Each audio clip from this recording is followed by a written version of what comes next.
In the first days of its administration, the executive power found everything in the most complete ruin. It still works upon the wreck. Its march appears too slow in the eyes of the impatient friends of the country, and I also partake of their impatience.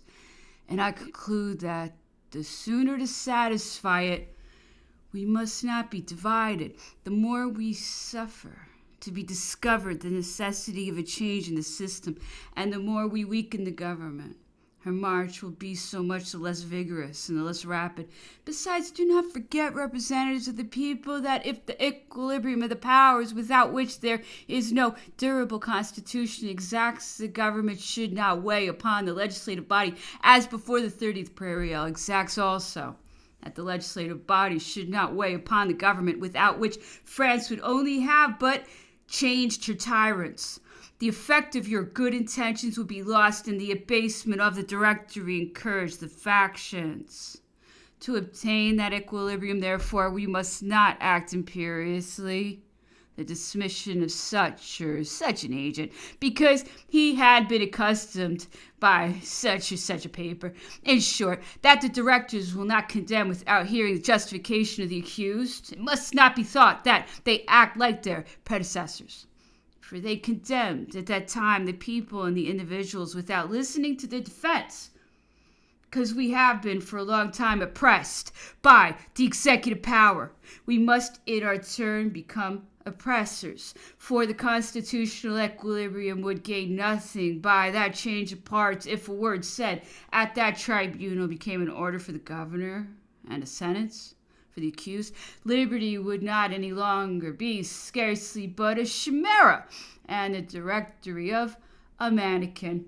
It would, in fact, be exacting of our first magistrates to hold themselves the next to the bowstring of an absolute master according to an Asiatic custom, but very little Republican. Representatives of the people, far from embarrassing the actions of the Directory, let us invite them to display all the power which you have lately confided to them. Second, them, without reserve, let not the movement of Prairial made to regenerate the executive power be directed against the executive power regenerated.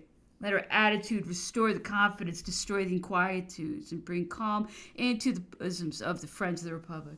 Let our enemies renounce the hope of seeing Frenchmen destroy each other with their own hands, and thus serve as auxiliaries to the coalition of kings.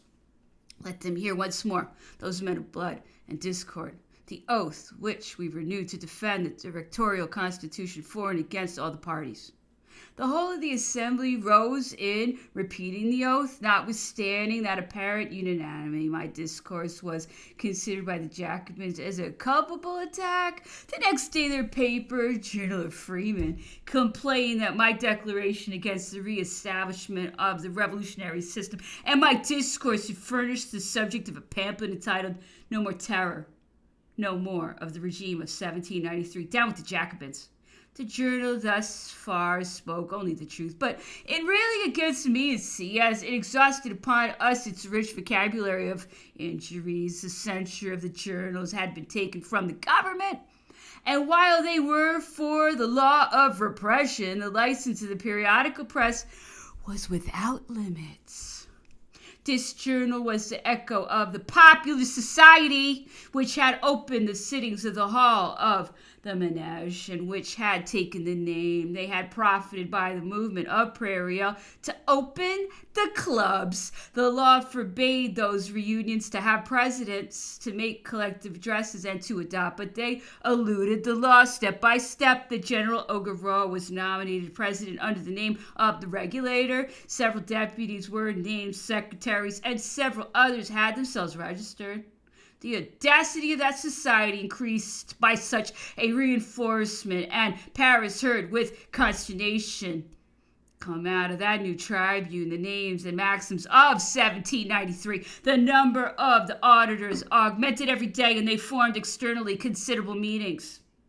In those groups, they repeated the denunciations, the patriotic songs, The provocations resounded in the hall. They accused with emulation ministers, generals, deputies, and our commission, the 11, who had all of them the honors of the denunciation. They spoke vaguely of a grand plot in the town to proclaim a constitutional king, and they directed the suspicions upon the director who had resided at Berlin. They measured the Republicans with a near danger to excite them to an emeute. By whom are we governed? Exclaimed an orator. By perfidious and crafty ministers, by mean tyrants without genius. Yes, Republicans, death hovers over you, and it will devour all if your energy abates. The arms of the assassins are ready, the poniards are sharpened. They are about to sound your last hour. Will you perish thus pusillanimously? No, no, cried all the voices within and without. Give us arms, to arms, to arms. The Republic demands our solicitude. And on the other side, the names of the martyrs of liberty call also for vengeance. Oh, Rome! Oh, Goujon, Subrary, Darté, and Babeuf! You shall be avenged. Yes, you shall be avenged, but by the national justice and not by assassins. It was impossible that such discourses should not finish by kindling the passions of the multitude. Often had the guard of the council been obliged to interfere and stop the disorder. Blood had flowed more than once.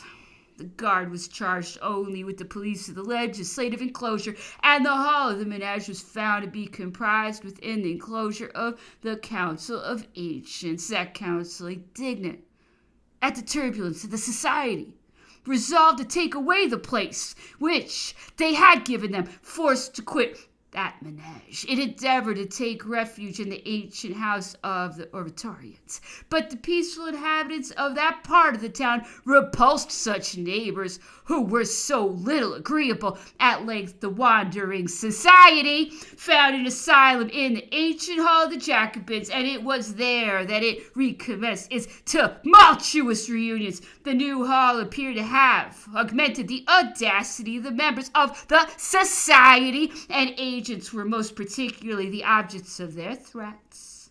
They denounced nominatively the deputies, Chassé, Barillon, and Courtois. The animosity towards the last was beyond all bounds. It was him who, upon the night of Thermidor, had made famous the report against the tyranny of Robespierre. All those who regretted at the bottom of their hearts 1793 must have had the name of Courtois in horror.